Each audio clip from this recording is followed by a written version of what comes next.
Today on the Locked On Blue Jay podcast, my fellow bald brother Tim Micallef is in the house. Let's jump right in. You are Locked On Blue Jays, your daily Toronto Blue Jays podcast. Part of the Locked On Podcast Network, your team every day.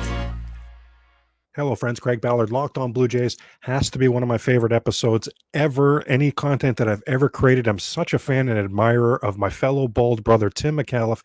He's in the house. He's also back tomorrow on Friday's episode as he's here for a segment as we deep dive Alek Manoah. But for today, we get into some cut or uncut. We get into some cut or uncut Toronto Blue Jay style as well. All kinds of Blue Jay topics. I'm really excited about this conversation. Want to remind you, Blue Jays are going for the split today against the Baltimore Orioles. Of course, that game is available for you on SiriusXM. But without any further ado, let's get into the convo with Tim Micallef. Craig Ballard with the Locked On Blue Jay podcast. Bit of a big deal for me. Bit of a fan of the gentleman joining me today. No, he's being modest and looking around. It is you I'm referring to, sir. It is you I'm referring to. Now, if you are a believer, and you should be, in the idea that bald is beautiful, then probably the best Locked On Blue Jay podcast that you've seen to date. As yes, indeed. And how will you tell myself from my fellow bald brother apart? Well, Tim Micallef's the one wearing glasses. Oh, now, okay, now you're thrown for a loop. Yeah, now you're thrown for a loop. But Tim, cannot thank you enough. Tim Micallef joining us here. I know this is a name and a face that is familiar to sports fans in North America. Yes, Tim, for me, I'm big on, and every day, as we know, I talk a lot about the idea that, greatness is measured over time. Well, you're talking about Tim and Sid. You're talking about Tim and friends. I mean, it's been time. I'll tell you, selfishly in my head right now, Tim, and if you know, I've got the sheepdogs playing, da-na-na, time for Tim and Craig, da-na-na, time for Tim and Craig. So if you know. But Tim, you've been knocking this sports personality thing out of the park for a while. So want to say thank you for joining us today. I want to say hello, and how are things in your world as we speak? Everything's awesome, and the only reason I've been doing it this long is because I love sports, and the reason why I'm on this podcast right now is because I know you love sports too. So we're just doing what we love here, and that's always a way to make it awesome. through this crazy world. And I'm not going anywhere. So no matter what I try and do, no matter where I go, I'll always be geared to sports. I'll always be hinged to sports. I'll always be tethered to sports, and I'm good with that. I would refer to that as living the life. So I love that. Yeah. Tim, when I think of Tim and Sid, Tim and friends, certainly cut or uncut comes to mind. Shout out to Donovan Bennett. I kind of think of Donovan Bennett when I think of cut or uncut too, right? Yeah. Yeah, he came up with it. Yeah, well, there you go. Now you guys knocked it out of the park on Tim and Sid, Tim and friends. And I want to get into some Blue Jay topics with you, of course, here at Locked On Blue Jays. But I do want to know this, Tim. I'm totally fascinated to hear from you here. So, what was a cut or uncut topic you remember from that? As soon as you heard it, your immediate instinct was, "Oh, well, that's either cut or uncut, whichever way." And you were actually sitting there wondering, "Is that even going to generate? Like, is that even a good cut or uncut?" And then you come to find out, "Oh my God, I was massively in the minority on there." Like, what's one that really surprised you? I'm going to go completely off topic here. Okay. Yeah. Cut or uncut ketchup. Because I was always under the assumption that ketchup was something you put on something that tastes terrible, right? Like, ooh, you're masking the flavor of blank with ketchup. As a kid, you didn't like eggs, you put ketchup on eggs. As a kid, you got a hot dog, you put this sugary tomato substance on it, and you ate the hot dog. Now, as baseball fans, we've come to adopt the tube steak as something that is of a delicacy. But then as you get older, you realize, hey, wait a second, you're supposed to just put mustard on that hot dog. People who put ketchup on steak are obviously demented in some sort of way. People who put and listen, if a French fry is good enough, I don't know that you need ketchup, right? So I was always like, okay, now that I'm a grown ass man, I think that ketchup is cut. And when I said that, the world went bananas, Craig. The world went bananas. But I tried to give the caveat on why I was on the side that I was on. But I realized that I was quickly in the minority. Wow, that is a great one. I knew it would be something good and entertaining. I don't know how many guesses I would have needed to get to. It was something to do Oh. with ketchup. I don't know how many guesses I would have needed there, but still, very yeah. I'm Tim. So cut or uncut ketchup. Well, I was going to say you continue to be in the minority because I love ketchup. Yeah, so you continue to be in the minority there, good sir. I'm sorry to say. I've started Just tell to put. Me don't do it on your chicken fingers. No, chicken fingers are rather some plum sauce or something along those lines. No, not ketchup on chicken fingers. No. Okay, we're on the same page there. Okay. You know how many people put ketchup on their chicken fingers? I've not even heard that before. Wow. A lot of people. And I'll say this as well. I really liked your point about the fries. I mean, if you get McDonald's fries and they forgot to put the ketchup in the packet, you're still moving on with your day. You're still having a top tier fry. So I do kind of hear, yeah, I do hear what you're saying there. Okay.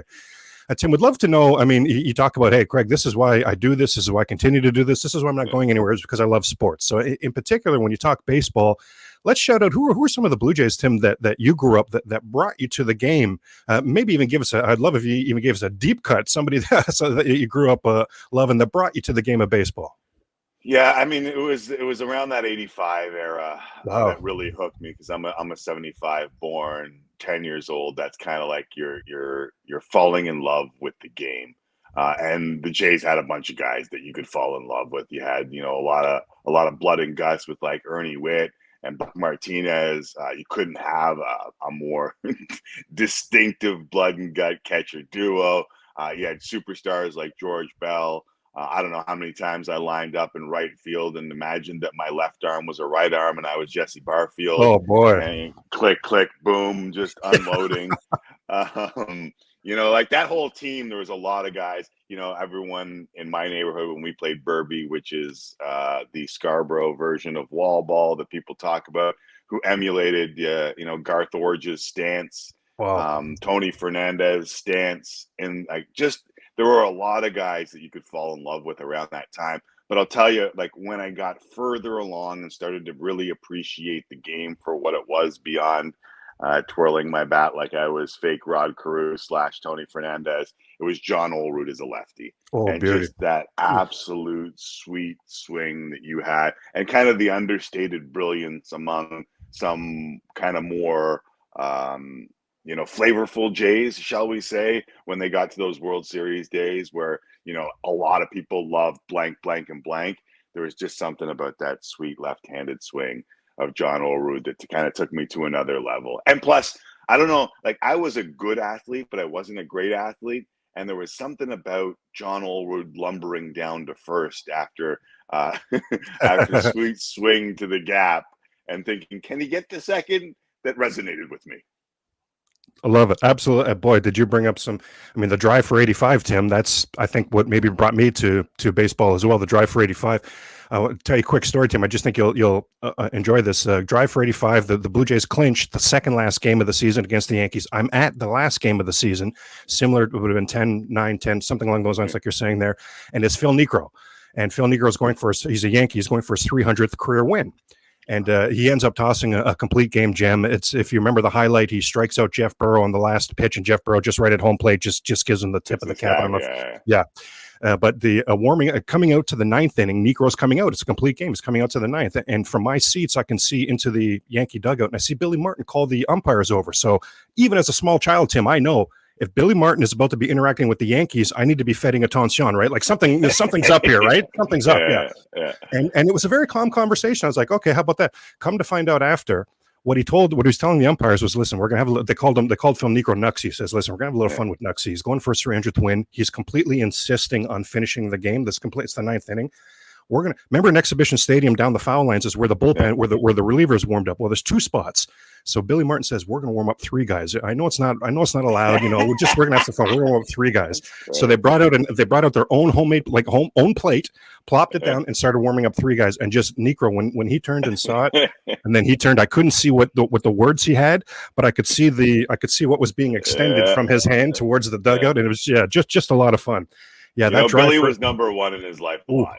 Yeah, my gosh. That's a great story. I had no idea about that story. Yeah, the drive for 85. Tim, Manny Lee and Lou Thornton Jr. Lived with my family and I during those days, lived in the same building as us in those days as well. So we were knee deep. We were knee deep in the drive for 85. You're talking my language. Let's put it that way. You're talking my language. Manny Yes. / Manuel Lee. I love Exactly. Yes. Yes. This was in the Manny Lee days. See, Tim, that's a deep cut right there. Knowing that it went from Manny to Manuel, that's a deep cut. Let me throw one more at you. Hit it. Every once in a while, I don a jersey, and my son plays a little bit of baseball, and every once in a while, I'll wear it around, people in the game at his level, and only the deep cut dudes know. And it's a number 2, and it says Liriano on the back. I was just going to say, as soon as you said number 2, I was going to say, is it Nelson Liriano? Wow. Some of the sorry, yeah. And some of the folks will go, "Why do you have a Francisco Liriano jersey?" I knew. Okay, I wondered if you'd go there. Yes, yeah. And I was like, okay, so maybe you're of a different age than me. I understand that, but only it's just for the deep cut. So if you ever see me at a Jays game, rocking a Liriano jersey, and come say hello because you're my guy. Tim, Nelson Liriano himself may see you wearing that jersey and think you're wearing a Francisco Liriano jersey. Like, there were not a lot of Nelson Liriano jerseys sold. All due respect to Nelson Liriano, but my goodness, holy cow. Yeah. And shout out to Francisco Liriano. He's the reason we ended up, he did well for us in 2015, and he's the reason, or 16, sorry, he's the reason we ended up with Teo. So shout out to the Lirianos, in general, yeah. More coming up on the Locked On Blue Jay podcast with guest Tim Micallef as we continue our Toronto Blue Jay conversation. Now, first, I wanted to talk about Sleeper. Sleeper is a fantasy sports and real money gaming app focused on bringing people together through sports and gaming. Sleeper has become the fastest organically growing fantasy platform in the world, over 5 million active users last year alone, while earning some of the highest levels of engagement per user in the industry. At Sleeper, it's not just about sports, it's about building personal connections and lasting memories. Swing for the fences on Sleeper picks, and you could win up to 100 times your money. Predict the hottest baseball stats like home runs, hits, strikeouts, and much more to cash in on your daily fantasy baseball skills. Use the promo code Locked On, and you'll get up to $100 match on your first deposit. Terms and conditions apply. See Sleeper's terms of use for details. Currently operational in over 30 states. Check out Sleeper today. Now, Tim, speaking of some of these deep cuts and speaking of some of the the work you've done on Tim and Sid and Tim and Friends, let's create a Mount Rushmore of guests, of Blue Jay interview guests, Tim, that you've either had on the show or that you would want to have on the show. I mean, here's my Rolodex. Here's Tim Micallef's Rolodex. So he's getting in touch with these people, and there's no obstacles, Tim. Everybody's saying yes. Whoever you reach out to saying yes. So it's going to be a Mount Rushmore show. So you got 4 guests coming on, past or present Toronto Blue Jays. Who would you love to have there? So Doc Holliday, obviously. Love it. Great start. Okay, great start. Under that Mount Rushmore immediately. I would have to put John Olerud into that mix just because of what I spoke of. And I'd love to talk about the swing and kind of his journey because it was so interesting along the way. Hey, listen, if we're going drive for 85, always a character, always fun, always passionate. How about Jorge Bell? Let's get George Bell into that mix. And then a closer. I mean, not a lot of folks have done the Vladimir Guerrero Jr. interview. I was lucky enough to do the Vladimir Guerrero Jr. interview. Now, it was opening day, so the circumstances were a little bit different, but I honestly find him to be a really interesting dude.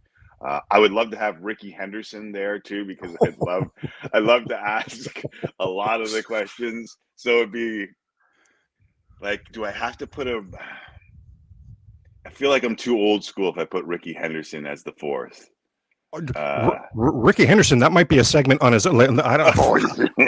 How could you not have Ricky in there? Yeah, you could have Mount Rushmore and then another. My favorite story about Ricky Henderson, and I don't even know if it's just urban myth or true, but my favorite story is John Olerud's moved on to the Mets, and Ricky Henderson hits a single, stands on first, looks at the helmet, and he goes, "Hey, I used to play with the dude that that had a helmet like that." and John goes, "It was me, Ricky." And I don't know if that's urban myth. I don't know if that's true. I don't know, whatever. But it's a wonderful story, regardless, and I won't let it get in the way of a good story. I mean, in fairness to Ricky, he didn't stick around at first base to get to know a lot of these first basemen very often. So Yeah, he was gone.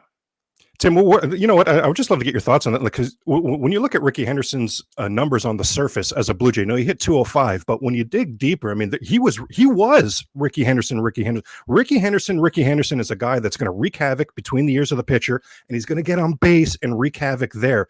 The batting average, sure, left a lot to be desired, but that was like a 350 on base. 44 games, he stole 22 bases. He was massive in the playoffs for the Blue Jays. We deep dive this from time to time here on Locked On Blue Jays, Tim, because I'm so fascinated by that ninth inning in the '93 World Series, the touch 'em all Joe home run. Yeah. People forget Ricky Henderson got that started with that 4-pitch walk. You remember Mitch Williams, Tim? He would see the sign, then he would tuck in. Then the next time he was looking at the catcher is when he was about to release the ball. So Ricky Henderson knew this. So he called before the first pitch is even thrown of the inning. Ricky Henderson sees Mitch Williams look in, and then sees him tuck, and he calls time. And Ricky and on the screen on the TV, Tim, there's nobody there. You know, when you call time, usually it's the umpire would just say, "Hey, time." Yeah. Well, they knew Mitch Williams at the best of times. Who knows where this ball is going? Let alone when he's about to see. Oh my, Darren Dalton, rest in peace, the catcher. He's out of there. The home plate umpire out of there. Ricky Henderson out of there. They all take off running, and Mitch Williams, as he's going to deliver the pitch, tries to hold up his momentum now because he sees no one's there, and he sort of helicopters himself on the mound. Ricky Henderson was in his kitchen after the second pitch. Tim, Darren Dalton had to go out in the mound to talk to Mitch Williams. When have you ever seen a catcher have to go out to talk to the closer 2 pitches into the at bat? And you remember when you're growing up playing and you've got your buddy at a 3-0 count, you're not even sitting there. You're wagging your bat like a bunt, like you try to distract them. Ricky Henderson did that on the 2-0 and the 3-0. He knew, hey, I've already won this at bat. I've already defeated this guy. Ricky Henderson was a big deal for that 93 team, Tim. I don't mind you shutting him out at all. I love it. I just popped up the stats on my computer just to see where he was that year. And you're right, 356 was the on-base percentage. Man. And then when you got to the playoffs, he only hit 227, but the on-base was 393. Right? Like, he just found ways. I say this a lot in my 20 years. Like, what happens when you're not producing? Can you still find ways to impact games? And Ricky Henderson, I think that's so true in basketball. I think that's so true in hockey. Baseball, it becomes tougher, and that's when you get to on-base percentage, right? And I feel like that kind of game has been lost a little bit. The dude who just dances off first, distracts the reliever, and no numbers geek can ever quantify what that does in the moment. But what you just described right there, Craig, was an absolutely non-number statistic that makes an impact on a game. But we're never going to find it here on Baseball Reference as I pull that up. Great point. What a dude did to a pitcher when he was on base or even at the plate, because there's guys that can do that just by standing at the plate. Someone gets, an 8-pitch at bat, a 10-pitch at bat, and that's a quality reliever that they've used up some of their good stuff on that dude. Sometimes never quantifiable. But I love the Ricky Henderson impact on that team, because there was, despite the numbers, there was definitely an impact, and you can see it on the on-base. Yeah, absolutely. Craig Ballard, thrilled to be joined here with Tim Micallef. Tim, if I were to say to you, I love asking my guests this. I just love seeing, what is that X? What is that important thing for you? If I were to say to you, Tim, that I've actually come back from the future, and I can actually tell you that the 2023 Toronto Blue Jays, they actually win the World Series, Tim. What's your immediate instinct and reaction? Well, Craig, if that's the case, then X must have gone really well then in the second half. What's that Vladdy X for you? Okay. Vladdy got hot. I listen, I'm not the Vladdy hater. He does things that make other major leaguers laugh. That does not happen very often at that level. The people who are, well, if he wants this big deal and he wants that big deal, then he's got to produce. I get it. I understand it. And that's why I say, listen, with Bo out, Jeff Blair said as much on my show last night. Vladimir Guerrero Jr. has to play at the Shohei Ohtani level. Wow. He has to get to the I don't want to say Barry Bonds because that's too far, but he just has to get to the level where he's feared every time up. And the problem with that is it doesn't happen on its own. Vladdy needs protection in the lineup. And if Vladdy gets hot, that means that Dalton Varsho is hitting. Maybe the Alejandro Kirk warmness that we have seen in the last little while remains. Brandon Belt is starting to get on base, hit balls hard, and so pitchers don't have to get Vladdy reaching and chasing balls out of the zone, because we all know, I know you're hardcore enough, I know the audience here is hardcore enough that they know that Vladdy is at his best when he's not chasing, when he's not going after balls out of the zone, when he can just settle in, look for a strike, and drive it. And we haven't seen a lot of that. And the reason why over the last couple of years is because I think that there hasn't been enough meat in the order protecting him. And when he's at his best, you see others playing well. So for me, the key is Vladdy, and it's not just about Vladdy finding it. It's about people around him finding it and forcing pitchers to throw strikes. Again, I don't know if that's a quantifiable stat in the game of baseball, but for me, I think the X factor. Listen, everything else has worked. The starting pitching has been very good, way better than most people anticipated. The bullpen has been very good, better than most people expected. We'll see what happens with Romano, but now you've got a little bit back up in Hicks. I think Cabrera was a good pickup. I think everything else being status quo, the way the Jays take the next step is having people around Vladdy be better, thus giving Vladdy better pitches to hit. And then we see the Vladdy that we've seen, not near enough for the hype that has been around him. And we all know why the hype's there. He is an unbelievable talent that hits the ball really, really hard.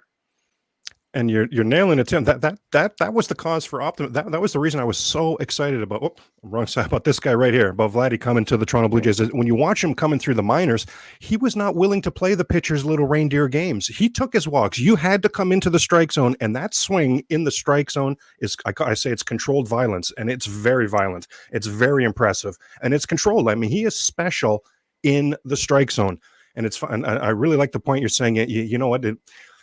What you described there, and it matches the eye test. Is he pressing a little bit too much? When you were talking there, Tim, my mind's eye was going to, how many times do we see Vladdy after a game? He's the only one in the dugout sitting there dejected, and you just know it's because he's sitting there going through what could he have done a little bit more that day. Yeah, I think he does bring a lot of this on himself. I totally agree with you.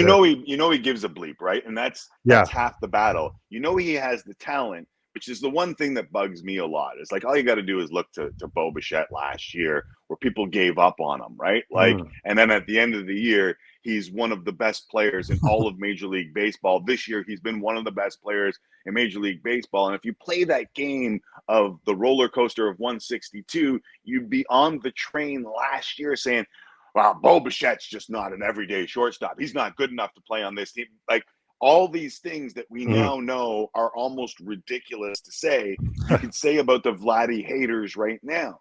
He makes grown-ass Major League Baseball players laugh when he swings the bat. When you go to a home run derby, guys are just like, what is that? Because when he stands in, like, I've seen it when he stands in the, I remember we put on it might have been Tim and Sid at the time. I don't know which iteration of which show I've done. But when Vladdy was coming up, we put his batting practice on air before his debut. And, like, first off, the reaction on Twitter was immense. Oh, my God, this is amazing. We don't really see this very often. And the other was all the people around the cage just looking at a kid who's about to make his Major League debut laughing, like chuckling at what he's doing in the cage, because he's just smashing balls all over the place. And that talent is undeniable. How do you get that in a game? How do you unlock that at the Major League level on a regular basis? We've seen it for a year and a bit, I think. You know, and even when he's down, he's better than 80% of the major leagues, right? So I'd love to see that, you know, that 90, if he gets that 95th percentile, that 96th percentile, that 98th percentile, I think Jays fans are going to be very happy come the end of the season. Part of my concern, Tim, is you talk about we saw it for about a season and a half. There was Dunedin games in there. There were Buffalo games in there. That's part of my concern. But anyway, yeah, couldn't agree Yep. more. There's no trade outside of like a Juan Soto. There's nothing that could have happened at the trade deadline that would be more important to this Blue Jays offense than the actual Vladimir Guerrero Jr. walking in the door. I'm right there with you. And a side order of Alejandro Kirk staying hot, by the way. I'm right there with Yeah. you on that one as well.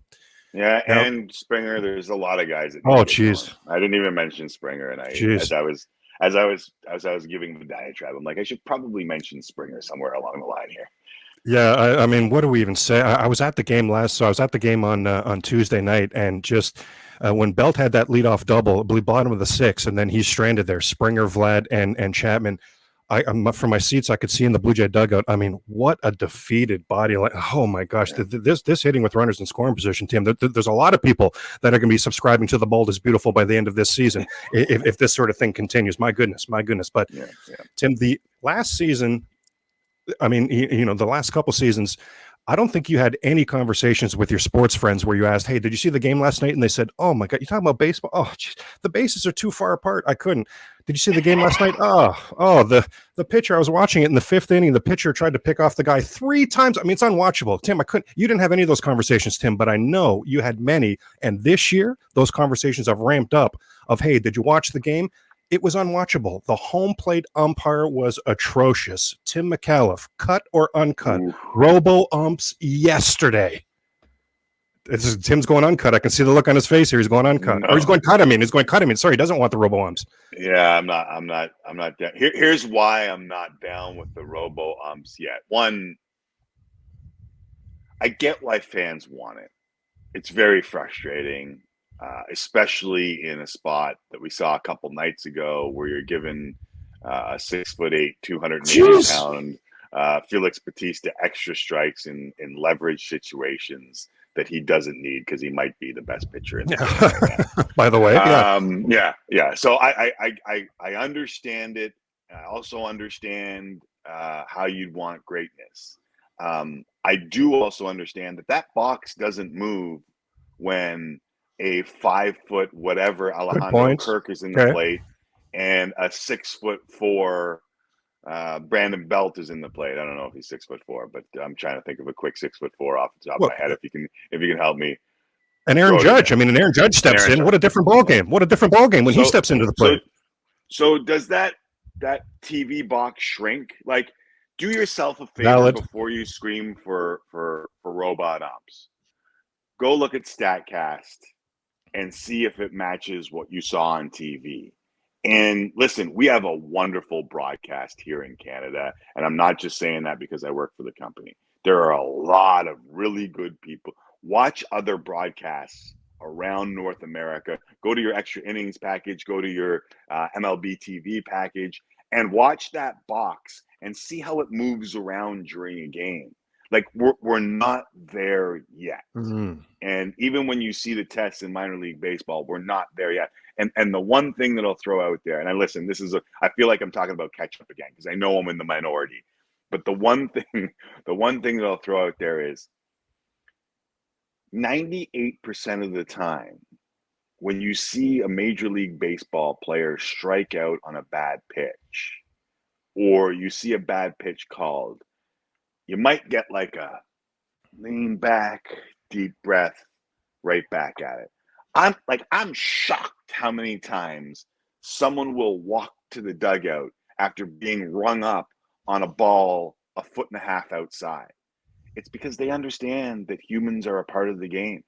Even at the highest levels with millions of dollars on the line, they understand that dude behind the plate is a part of the game. And I'm okay with it. I'm okay with it because I think, listen, I'll bitch and moan like everyone else, but I think they do a really good job a lot of the time. I'm sitting here stunned. I can't believe somebody actually made a point that I really liked with because I'm hardcore Robo Umps, Tim, but I liked a lot of those points there. I liked and what I really heard you saying there too, as well, is not necessarily a hard no for the Robo Umps, but a hard no right now because we're not ready right now. If it could be shown to you that, oh my goodness, this is 99, 100. Okay, wait a minute, we're onto something. If that could be shown to you, Tim, it sounds like you might think differently there. Well, I just like you had the Aaron Judge, Alejandro Kirk game, Jays Yankees. You don't see that box on TV shrink and expand. That's valid. It's Good point. The same box, and Yeah. and people yell and scream about, well, that was a strike, and I'm just like, we can't. It's not that definite. Just because there's something, it's very 2023, right? Like Robo Umps is very 20. Well, it's black and white. It is black and white. It's right there on the screen. I can see it. It's like the square that's around Micallef's head or Ballard's head right now. It's in there. That's a strike. No. Like sometimes it's not. Sometimes it's not. Yeah. And that example right there is one of them where the square got it wrong, just like the human behind the plate got it wrong. But we never ever say the square behind the plate is wrong. And sometimes I like to be contradictory. Valid. Hey, I thought that was valid. And Tim, Major League Baseball could use us actually. Could use the head as the face. So is that a strike? Is that a strike? Like we could be the strike zone here. Yeah. There you go. Where is that? Yeah. Did that catch part of it? Yeah. Tim Micallef. Every bit. I mean, more. I really looked forward to this conversation. I'm just going to be honest and say I thought it would be epic. It was even beyond it, Tim. This was so good. I really appreciated it. I know so many. When I mentioned that Tim Micallef is going to be on this week, I mean, people so excited. You're so loved. I know you're a humble guy, Tim. This is going to be hard for you to hear, but you really are. I mean, you're so loved. You've been so good for so long. The Tim and Sid, the Tim and Friends, for the people that want to continue to see Tim Micallef, that big, beautiful, bald head on their television as often as possible, how can they do so? Yeah, most mornings, most weekday mornings, I'll be on. I think the summer's been a little bit different because just not enough shifts, and a lot of people are switching spots and taking vacation.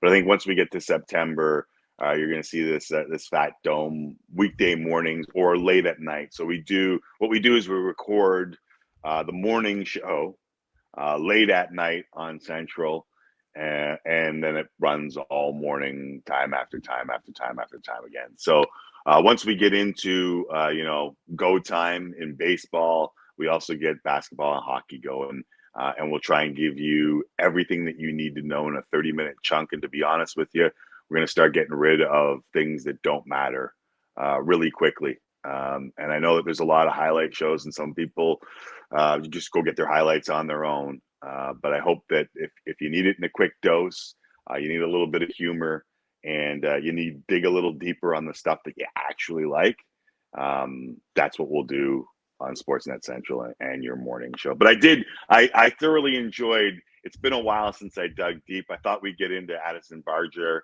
I thought we'd get into to Schneider and wonder where we at.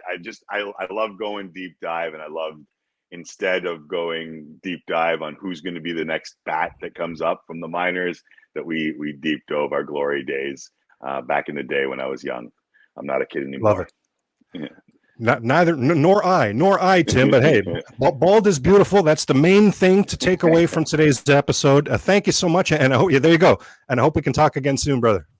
Hey, anytime. Appreciate it, and love what you've built for yourself here. Oh, thank you. I know that you've been hardcore at it for a long time here, and every once in a while I just peer down at the old timeline, and I'll see a Locked On tweet, and more likes, more and more retweets, more and more people jumping on the podcast, more and more guests jumping on the podcast. And I tip my cap to you because I consider myself a grinder. I started as an intern in this business, and I just worked my way up because I loved it. And I've watched you for years now build. And as I said, the success, not always linear, but I like that we're getting over here. Is Tim Micallef awesome or what? I hope you enjoyed that. And remember now, Tim, back in the house tomorrow for a segment about Alek Manoah, so be sure to tune in for that as well.